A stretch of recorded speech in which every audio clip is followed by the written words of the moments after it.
Hello, good morning, student. I am Sunita Sharma, your economics teacher. Today we will do taxation system 25th chapter रहेगा BA second year. Let's see we know about that. What is tax? Tax क्या है? Tax आप वो है जो किसी भी मतलब आप जो एक नेसेसरी पेमेंट होती है और टैक्स की डेफिनेशन हम जानते हैं नोट के अनुसार। कर एक आवश्यक भुगतान है जो एक व्यक्ति या फर्म के द्वारा सरकार को दिया जाता है और करदाता को सरकार से मिलने वाले लाभ का कोई संबंध नहीं होता है।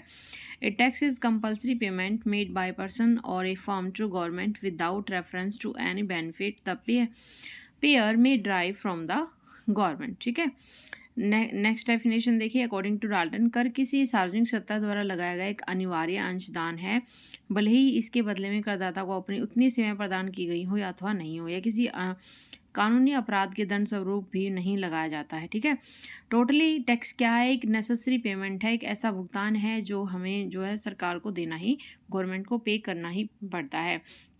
ठीक है, अब इसके कुछ फीचर जान लेते हैं।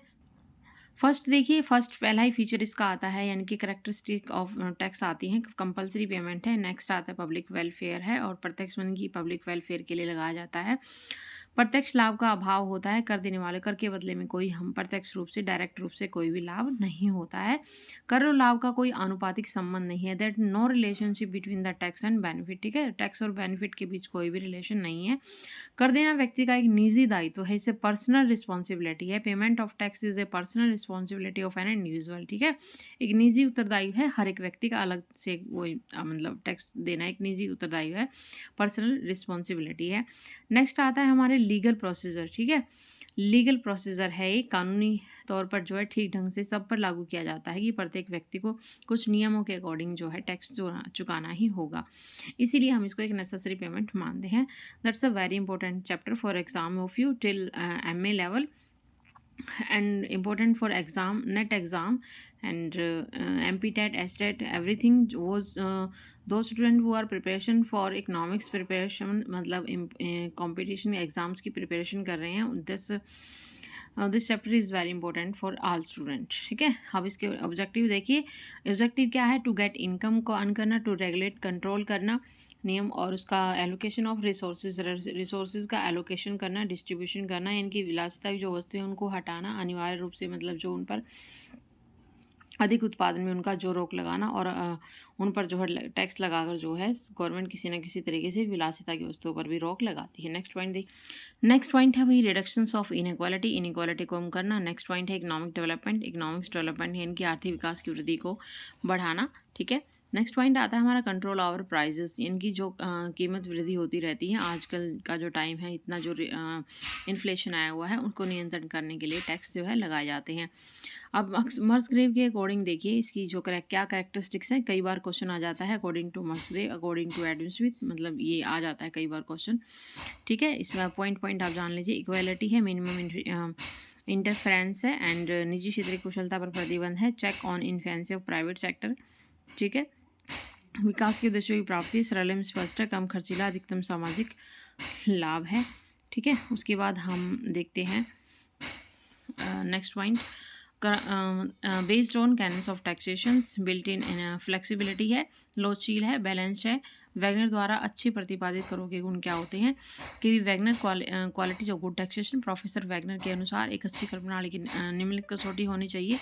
फाइनेंशियल क्राइटेरिया, एक अच्छी कर प्रणाली, फाइनेंशियल क्राइटेरिया, एक अच्छी कर प्रणाली वित्तीय दृष्टि से उत्पादक होनी चाहिए, और एक अच्छी कर प्रणाली उनका समावेश किया जाना चाहिए जो एक आर्थिक प्रगति पर उचित प्रभाव डालते हैं। वेलफेयर क्राइटेरिया होना चाहिए, एक अच्छी कर प्रणाली का जो है समानता के सिद्धांत पर लागू होनी चाहिए।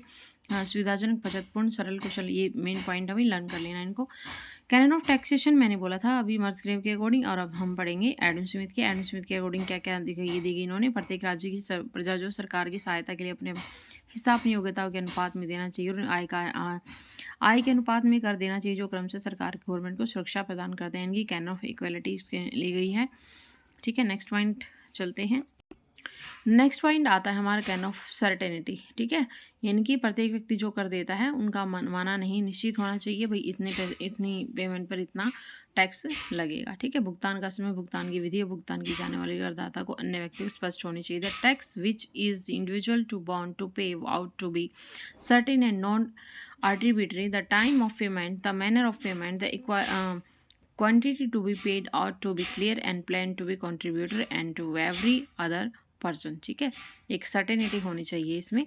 नेक्स्ट पॉइंट आता है कैन ऑफ कन्वीनियंस। टैक्स पे करना एक कन्वीनियंस होना चाहिए, मतलब ज़्यादा जोखिम से नहीं, हम ईजिली पे, हर व्यक्ति ईजिली पे कर सके, उसमें सुविधा होनी चाहिए। प्रत्येक करार से समय पर अथवा इसे ढंग से लगाया जाना चाहिए जो भुगतान करदाता के लिए सुविधाजनक हो। Every tax ought to be levied at time in the manner in which it most likely to be convenient for the contributor to pay it. Next point आता है हमारा canon of economy.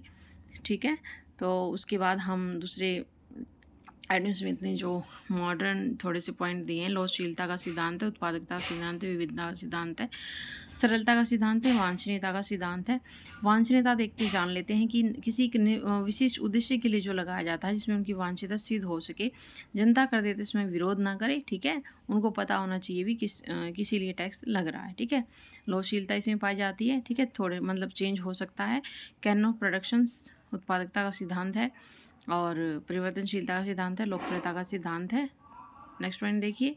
Next point आता है हमारा classification of taxes. Tax किस किस तरह से लगा सकते हैं, यानी कि एक कर प्रणाली, single and multiple taxes, single and multiple taxes. Next point आता है प्रोपोर्शनल के अकॉर्डिंग टैक्स लगता है, मूल्य वृद्धि के अकॉर्डिंग टैक्स लगता है, प्रत्यक्ष या डायरेक्ट या इनडायरेक्ट टैक्स लगता है। ठीक है, सिंगल टैक्स के अभिप्राय केवल एक तरीके से ही लगाया जाता है, जो कर लगाना है तो लोगों की आय पर ही लगाया जाता है। दूसरों प्रकार का कोई कर, जैसे बिक्री कर, उत्पादन कर, भूमि पर आदि, इस प्रकार का कोई कर नहीं लगाया जाता। एक कर वह कर है जो केवल एक वस्तु चाहे अथवा व्यापार लगाया जाना चाहिए। ठीक है, अब नेक्स्ट आता है मल्टीपल। नाम ही मल्टीपल है, बहुकर प्रणाली है जिसमें कई प्रकार के टैक्स लगाए, जैसे इनकम कर है, सेल्स टैक्स है, एक साथ लगाए जाते हैं। ठीक है, नेक्स्ट पॉइंट देखिए।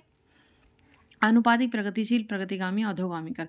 अनुपातिक का मतलब है रेशो के अनुसार, यानी कि ये देखो एक्स एक्सिस के पैरेलल होता है, प्रोपोर्शनल टैक्स लगाया जाता है। वह कर है जो आय के निश्चित अनुपात के आधार पर लगाया जाता है। ठीक है, अनुपातिक कर प्रणाली के अंतर्गत सभी करदाता अपनी आय का समान अनुपात के रूप में अदा करते हैं। इनकी जो हमारी ये टैक्स रेट है सेम रहेगी, और टैक्स ये देखो एक्स एक्सिस के पैरेलल है। ठीक है, यानी कि यह कर की दर 5% है। जिस व्यक्ति की 100 रुपये वह 5 रुपये देगा, और इसके विपरीत जिसकी आय 1000 रुपये है वह 50 रुपीज़ कर देगा। ठीक है, ये देखो नीचे आप इसमें ये वाला टैक्स रेट सेम है और इसमें चेंज होगा, जो इनकम जैसे चेंज होगी वैसे ही वो चेंज होगा। ठीक है, नेक्स्ट पॉइंट आता है हमारा प्रोग्रेसिव टैक्स। इस कर प्रणाली में आय बढ़ने के साथ साथ कर भी बढ़ता है।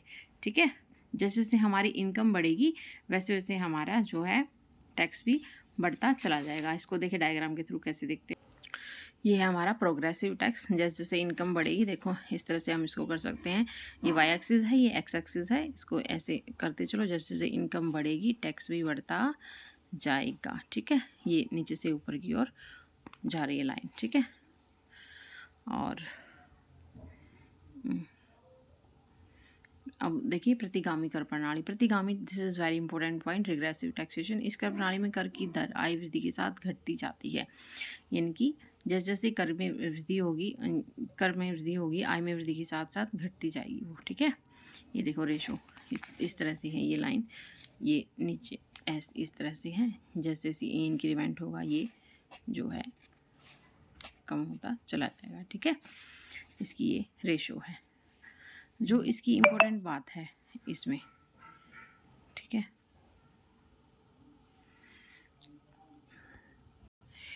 इसकी जो मेन पॉइंट है लर्न करने का ये है कि जो इस टैक्स का भार है निर्धन व्यक्तियों पर अधिक और अधीन व्यक्तियों पर ज़्यादा पड़ता है। यानी कि कुल मिलाकर जो हमने प्रोग्रेसिव टैक्स पढ़ा था ये जो है निर्धन व्यक्तियों के लिए अच्छा होता है, क्योंकि इसमें कैसे है भी जैसे जैसे इनकम बढ़ेगी वैसे वैसे हमारी जो है टैक्स रेट बढ़ती चली जाएगी, लेकिन इसमें अपोजिट है। ठीक है, इस कर प्रणाली में करों की दर आय वृद्धि के साथ साथ घटती जाती है। इसमें उल्टा है कि जैसे जैसे हमारी आय में वृद्धि होगी वैसे वैसे टैक्स की रेट घटती जाएगी।